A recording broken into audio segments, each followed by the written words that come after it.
जय हिंद दोस्तों, मैं डॉक्टर अमित जैन। सच को अपनी सोच बनाओ। अपने ऊपर बहुत सारे कोर्ट केस होने के बाद और हजारों आरटीआई का जवाब देते देते परेशान होने के बाद आखिर 7 साल बाद यूनिवर्सिटी ग्रांट कमीशन ने यूजीसी केयर जनरल लिस्ट को डिसकंटिन्यू किया। एक मेल जारी करके शोधकर्ताओं से फीडबैक मांगे कि इन 7 सालों में आपका अनुभव कैसा रहा, लेकिन ऐसी कोई रिपोर्ट जारी नहीं करी कि यूजीसी के लिस्ट का देश को क्या फायदा होगा या देश में शोध कितना मेंटेन हुआ, उसकी क्वालिटी कितनी बढ़ी। शोधकर्ता अपना 7 साल का अनुभव बताएंगे फीडबैक देकर। इस देश में यूजीसी के लिस्ट में कोई जनरल आज होता था और 3 महीने बाद उसको हटा लिया जाता था। अविश्वास का माहौल शोध के क्षेत्र में फैल गया। शोधकर्ताओं को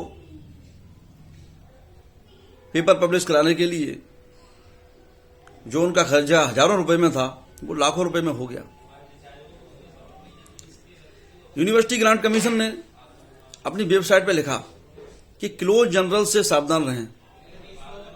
इसका मतलब शोधकर्ताओं के बीच में नकली जनरल्स भी पहुंचे और निश्चित रूप से उनमें पेपर भी पब्लिश हुए होंगे। कितना बड़ा नुकसान शोधकर्ताओं का इससे हुआ, लेकिन यह किस कारण हुआ? स्कोपस नाम की पोलैंड की एक कंपनी को यूनिवर्सिटी ग्रांट कमीशन ने इतना प्रेफरेंस दिया कि शोधकर्ताओं के ऊपर एक प्रेशर क्रिएट हुआ कि ये स्कोपस लिस्टेड जर्नल्स ज्यादा अच्छे हैं और इनमें पेपर पब्लिश कराएं। दूसरी तरफ देश के अच्छे अच्छे जर्नल्स को प्रीडेटरी और फेक कहकर उनकी बुराई की गई। इससे स्वदेशी जर्नल्स का इतना नुकसान हुआ और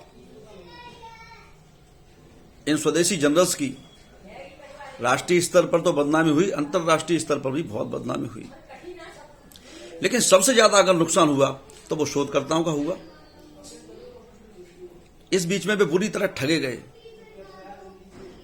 उन्हें पता ही नहीं रहता था कि पेपर कहां पब्लिश कराएं। यूनिवर्सिटी ग्रांट कमीशन ने स्कोपस को इतना विशेष ट्रीटमेंट क्यों दिया, ये समझ में नहीं आता है। हमने भी पहली बार सुना कि फेमस जर्नल्स में पब्लिश कराने से रिसर्च पेपर की क्वालिटी अच्छी हो जाती है। इस बात में कहीं कोई संभावना और गंभीरता नजर नहीं आती कि ऐसा होता होगा। शोधकर्ता अपनी जिम्मेदारी निभाएं, क्योंकि अभी ये उनके फीडबैक पर निर्भर करेगा कि देश में किस तरह के जर्नल्स होने चाहिए। लेकिन शोधकर्ता स्वतंत्र है, प्रिंट मीडिया भी स्वतंत्र है। मुझे लगता है कि ऐसी यूजीसी केयर लिस्ट जर्नल्स जैसी दूसरी किसी लिस्ट की यहां आवश्यकता नहीं है। और स्कोपस जैसी कंपनियां जो यहां पर पैर फैला रही हैं, इनको तो बिल्कुल खारिज कर देना चाहिए। हमें शोध करना है, हमें कोई प्रेशर नहीं लेना है, अपना पैसा भी बचाना है।